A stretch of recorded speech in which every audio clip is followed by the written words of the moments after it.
It's that time of year again, everyone. Time for the NHL entry draft. As a former scout, this is of course my favorite time of year, and I'm proud to present this, my 2023 NHL Mock Draft. As with the mocks from the last few years, I lean into this being more of a ranking of prospects rather than always trying to match team and player. That said, after feedback from previous year's mocks, I did incorporate more actual mocking into this year's edition. That said, wow, is this draft deep with talent. More so than any year, I could see players I have in the teens fall to 30 and others rise just as far. June 28th is going to be wild. Which brings me to the next point. Make sure to like this video so other hockey fans can find it, and subscribe to the channel so you don't miss any of our other draft related content, including a live round 1 stream on draft night. Now, on to the mock. With the first pick, I got the Chicago Blackhawks taking, who else? Connor Bedard. I mean, we all know this is what's happening. The Blackhawks have sold millions of dollars worth of season ticket packages in anticipation of Connor Bedard, and with good reason. The dude is legit skilled and is going to be one of the more exciting players in the NHL from day one. I still have my doubts about how complete his game is and his ability to truly change the fortune of the Blackhawks without significant help, but the bottom line is he's going to score a ton of goals and sell a ton of jerseys, and that's really all he's got to do. With the second pick, the Anaheim Ducks select Adam Fantilli. Honestly, this might be the best case scenario for the Ducks. They already have a future number 1 center in Mason McTavish and a super marketable player in Trevor Zegras. So adding the two-way game of Adam Fantilli to their core just takes them to the next level. A 1-2 punch of McTavish and Fantilli is scary to think about and frees up Zegras to play on the wing where his game more naturally fits. Fantilli could easily turn into this generation's Ryan Kessler and be the secondary piece that turns this Ducks team into a legit contender for a decade plus. With the third pick, the Columbus Blue Jackets select Leo Carlsson. Could Columbus go for a flashier player like Will Smith or Michkov here? Sure, but how do you turn down the rock-solid smart play of Leo Carlsson, a player I fully expect to have a 15-plus year career in the NHL as a point-per-game player? He has size, he has the smarts, he has everything but a flashy highlight reel, but don't let that fool you. He's probably ready to take on the NHL right now and will be a great addition to the Blue Jackets. They already have the star power in Johnny Gaudreau and Patrick Laine, so adding a smart, consistent, big-bodied forward will help them round out their offense and help as they push for playoff runs and try to leave this injury-riddled season in the rearview mirror. With the fourth pick, the San Jose Sharks select Matvei Michkov. This one just makes sense. Michkov is the second most skilled player in this draft, capable of amazing highlight reel plays and putting up massive offensive numbers. The only problem, and the real reason I think he falls to 4, is the contract he has in the KHL right now, which will keep him playing in Russia for another 2 seasons before being able to start his NHL career. This matters for most teams here at the top of the draft who are trying to turn around their teams quickly, either to make their teams profitable or because they have GMs on short leashes. The Sharks are just starting their rebuild journey though, with this being the first season they've seemed to see the writing on the wall and moved out players for picks. This isn't going to be quick for the Sharks, so getting a super skilled player like Michkov and getting to delay burning his ELC contract for a few seasons while you build up a core around him is actually perfect for them. With the 5th pick, the Montreal Canadiens select Will Smith. Good size, solid skating, and an electric puck handler, Smith will be a great addition to the Canadian system and should be a player who will flourish under Coach St. Louis. I have some doubts about how early that might be, as I think he needs a year or 2 playing against a higher level of competition before he can realistically make the leap to the NHL, but he'll get that at Boston College. The Canadiens lack depth down the middle, but Smith could be the answer as their future second-line center behind Nick Suzuki, or even star above him on the first line. With the 6th pick, the Arizona Coyotes select Zach Benson. What do you get for the prospect pool that already has everything? Well, as much as I would love to mock a defenseman here, maybe even Axel Sandin Pellikka, I just think there's one player left too good to pass up, Zach Benson. He's a killer in transition, and Benson would have even more depth down the middle for the Coyotes, which they might need if Clayton Keller pushes his way out, all while adding more skill to a group that is already overrunning with it. His chemistry with last year's first-round pick in Connor Geekie doesn't hurt either. As a side note, I don't think Benson's size is really an issue at all. If this was any other draft, he would be a top 3 pick guaranteed. I think people are making way too much about it. With the 7th pick, the Philadelphia Flyers select Ryan Leonard. The Flyers are always a crapshoot trying to predict where they go. As much as I'd like to project another big center wing hybrid in Dalibor Dvorsky to go with Cutter Gauthier from last year, I just think it's far more likely they stick with the US development team and go with Ryan Leonard. Soft hands and silky mitts are the name of the game for Leonard, and honestly, the Flyers just need more players like him who can score in their pipeline. He'll be a really good addition to the team in a year or two and should light the lamp plenty not long after that. With the 8th pick, the Washington Capitals select Oliver Moore. This pick gave me a lot of problems. The Capitals are staring down the barrel of a brutal rebuild once the OV era finally ends, and this pick could go a long ways to helping them kickstart that process. But what do they do with it? Do they take a massively skilled but small player in an Andrew Cristall? Do they go offensive blue liner in Axel Sandin Pellikka? Do they reach on a two-way center and go with Braden Yeager? I think all are possible, but my guess is they play it safe and take Moore, the do-it-all playmaker who honestly I feel like is hurt this year because he isn't known for one thing like many other top guys at the top of the draft. This isn't to say he's a bad player. He's a really good one, in fact. Just that he is complete. What position he plays really is his only long-term question, but the Capitals will have the time to wait and see what future drafts bring them and where everyone will ultimately slot together. With the 9th pick, the Detroit Red Wings select Axel Sandin Pellikka. Is this me leaning into stereotypes by having the Red Wings take the Swedish defenseman? Maybe, but the bottom line is, I think Pellikka is the most offensively gifted blue liner in this draft class, and I think he deserves to be in the top 10. Just maybe not above the players I've already mocked. His ability to join the rush is special, and the way he can disguise his shot might be better than anyone else in this draft, regardless of position. Does he lack size? Sure, but the Red Wings have size elsewhere. If they can grab a future power play quarterback and add to an already deep blue line pipeline, I think Stevie Y will. With the 10th pick, the St. Louis Blues select Dalibor Dvorsky. Much like with the Capitals, this pick was a struggle to figure out.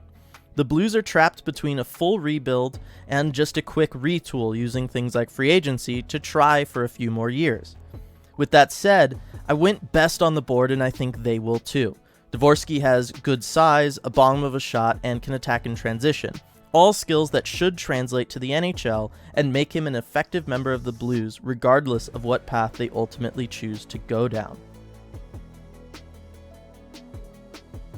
With the 11th overall pick, the Vancouver Canucks select David Reinbacher.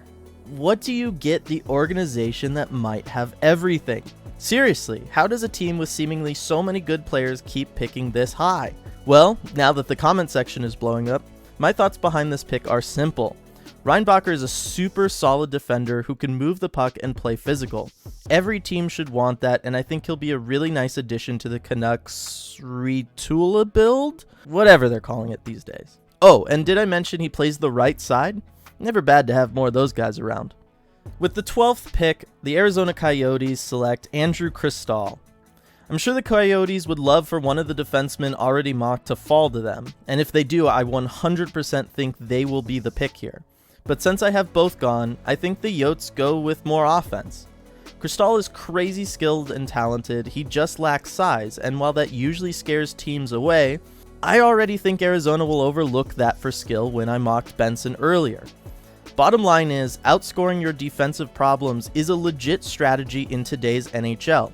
And with guys like Cristall on the wing of a Logan Cooley one day, this team could make it through a lot of defensive problems. Oh, and for the people who say he's too small, here's an unrelated photo of him next to Connor Bedard. With the 13th pick, the Buffalo Sabres select Colby Barlow. Buffalo has their centers of the future in Tage Thompson and Dylan Cousins. They have the blue line depth with Dahlin, Power, etc. What's left for them is to round out on the outside, and that's where Barlow comes in. A pure sharpshooter and goal scorer, he even has good size to boot. He'll fit right in with what the Sabres are doing. They just need to make sure that includes the playoffs sooner rather than later. With the 14th pick, the Pittsburgh Penguins select Matthew Wood. Like the Capitals before them in the draft, the Penguins are staring down the barrel of a long rebuild at some point soon. Because of that, I think they take the higher upside big body in Matthew Wood. After a nice freshman season at UConn as the youngest player in the NCAA, he has nothing left to prove offensively with his lethal release. He just needs to work on his two-way game, but the Penguins' current depth down the middle will let him do that for a few years. With the 15th pick, Nashville Predators select Braden Yeager. After the steal of the draft last year in Joakim Kemell, yes, I'm still driving his bandwagon, Nashville gets to swing for the fences a bit on a center with a strong two-way game and pretty safe floor as a defensive specialist. They need the center depth, and if they're able to unlock some more offense from Yeager, they could have a steal on their hands for the second straight year. With the 16th pick, the Calgary Flames select Samuel Honzek. A team seeking a whole new philosophy after the Trey Living and Sutter era, it's hard to know what the Flames may be prioritizing. That said, 6'4" centers don't grow on trees, and Honzek brings a lot of skill and skating to go with his size. I could think of a lot of worse ways to start a new era for a team than with a player like Honzek. With the 17th pick, the Detroit Red Wings select Gabe Perreault. Talk about a team at a crossroads. Regardless of what Stevie Y decides to do this offseason, you can bet he'll know how to add to his prospect pool, and he does that here with Perreault.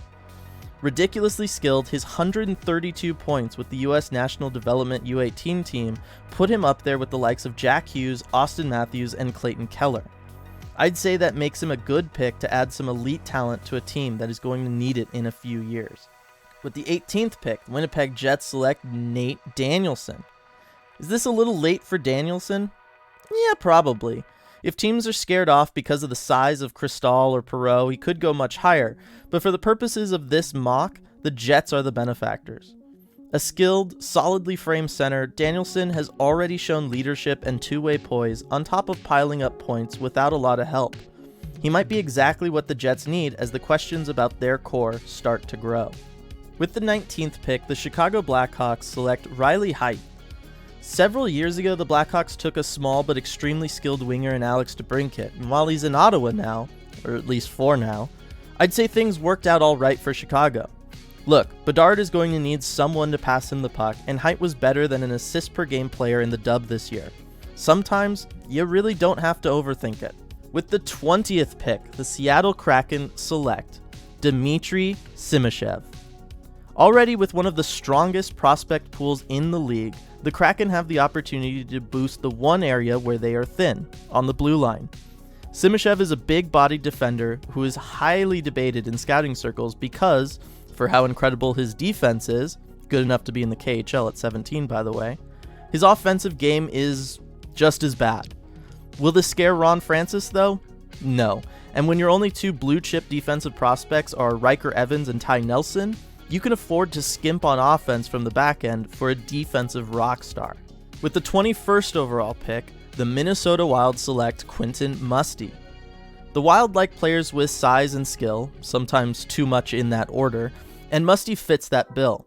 Nearly an assist per game player, he can add some good playmaking to a team already loaded with it. Do they need a center? Yes, but in light of who's already off the board, better to have too much of a good thing in Musty and address the other needs some other time. With the 22nd pick, the Philadelphia Flyers select Edard Chalet. As with a lot of players in this draft class, Chalet is too good to fall to 22, but in a stacked class like this, someone has to. Possessing great vision, playmaking, and hands, I think he falls not because he isn't effective and productive on the ice, but rather because he lacks some wow factor. And in a group like this year's crop of young players, that might be enough to drop a little come draft night. With the 23rd overall pick, the New York Rangers select Daniil But. The Rangers need cheap ELC contracts in the system to help out the next few years, and as they continue to push for playoff success with their core. So, how about some decent scoring ability packaged in a 6'5" frame? Boot could be another strong net front presence for the Rangers, or a big bruiser to help on the forecheck as playoff series go longer.